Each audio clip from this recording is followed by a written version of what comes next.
factoriser l'expression suivante. A égale b-7 multiplié par 3b plus 1 moins b-7 multiplié par 5b moins 3. Bon, ben, on va y aller petit à petit. Donc d'abord, je vous engage à mettre la pause, à essayer de factoriser ce que vous pouvez là-dedans vous-même. Et puis dès que vous aurez la réponse, ben, vous reprendrez la vidéo et vous vérifierez avec ma réponse. Ok, alors première étape, repérer le facteur commun. Alors qu'est-ce que vous voyez? Vous voyez que c'est une soustraction. Et si vous regardez les deux termes que l'on soustrait, qu'est-ce que vous repérez de commun entre les deux? Eh bien oui, on voit tout de suite, il y a le b-7 qui revient dans les deux termes de la soustraction. C'est donc le b-7, le facteur commun. Et on fait avec le b-7 ce qu'on fait d'habitude avec les facteurs communs. On l'écrit d'abord et on ouvre une grande parenthèse dans laquelle on met tout le reste. Donc voilà, l'étape suivante, c'est ceci. b-7 multiplié par une grande parenthèse dans laquelle je mets le 3b plus 1, le signe moins et le 5b moins 3, tout ce qui me reste, tout ce qui n'est pas le b-7. Et voilà. Donc là, en théorie, on a factorisé, ça y est, on a transformé en produit. Maintenant, on va simplifier un petit peu la grande parenthèse. Alors pour simplifier la grande parenthèse, on va se débarrasser des petites parenthèses dans les grandes, en développant les petites parenthèses par distributivité. Et comme on n'a pas de nombre par lequel multiplier, ben il suffit d'ajouter un 1 avant chaque parenthèse. Là, je viens d'ajouter un 1 avant le 3b plus 1, et de mettre un autre 1 avant le 5b moins 3. Et je vais ouvrir les parenthèses par distributivité. Alors le b-7, ça y est, c'est le facteur commun. Je m'en occupe plus, je vais le recopier à chaque ligne. Et maintenant, je vais m'intéresser à 1 multiplié par 3b plus 1. Ben, je distribue, je développe par distributivité simple. 1 fois 3b, ça va faire 3b, plus 1 fois 1, ça va faire 1. Et maintenant, on va regarder l'autre parenthèse, et on remarque que devant l'autre parenthèse, attention, on n'a pas 1, on a moins 1. Donc on va faire moins 1 multiplié par 5b, ça va nous faire moins 5b. Et on va faire, attention ici, on va faire moins 1 multiplié par moins 3. Moins par moins, ça fait plus, on va trouver plus 3. Et donc là, vous voyez, on retrouve à l'étape suivante le b-7. Et on trouve à l'intérieur des grandes parenthèses qui restent, le 3b plus 1 que j'ai obtenu après développement.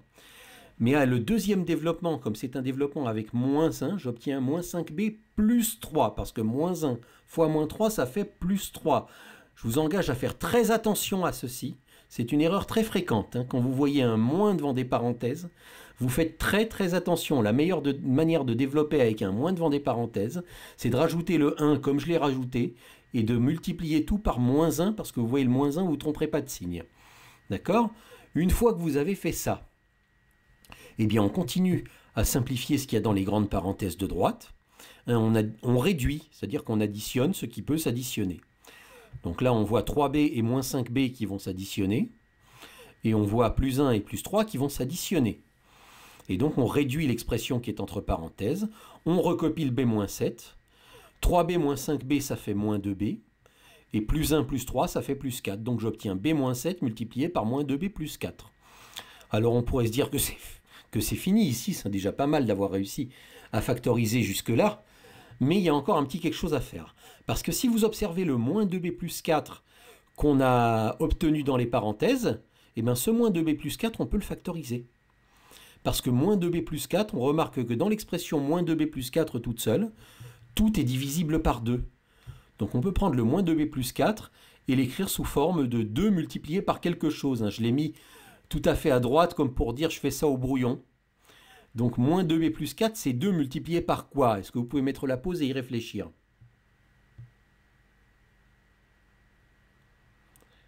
Eh bien, si on veut obtenir moins 2b, il faut mettre moins b. Et si on veut obtenir plus 4, 4 c'est 2 fois 2, il faut mettre plus 2. C'est 2 multiplié par moins b plus 2. Et si vous développez 2 multiplié par moins b plus 2, vous retrouverez bien moins 2b plus 4. Et donc je peux encore plus factoriser l'expression que j'ai à gauche en remplaçant le moins 2b plus 4 par 2 multiplié par moins b plus 2. Alors quand on a ça, en général, le 2, le nombre qui est connu, qui est tout seul, on le met tout au début. Ça nous évite de le confondre après avec une puissance. C'est une manière de rédiger qu'on trouve un petit peu plus claire. Donc, ce que je vais faire à la ligne suivante, je vais mettre le 2 tout au début, Ensuite, je vais recopier le b-7, le facteur commun. Et ensuite, je vais écrire le moins b plus 2 qui reste. Et donc, l'expression totalement factorisée de a, c'est 2 multiplié par b-7 multiplié par moins b plus 2.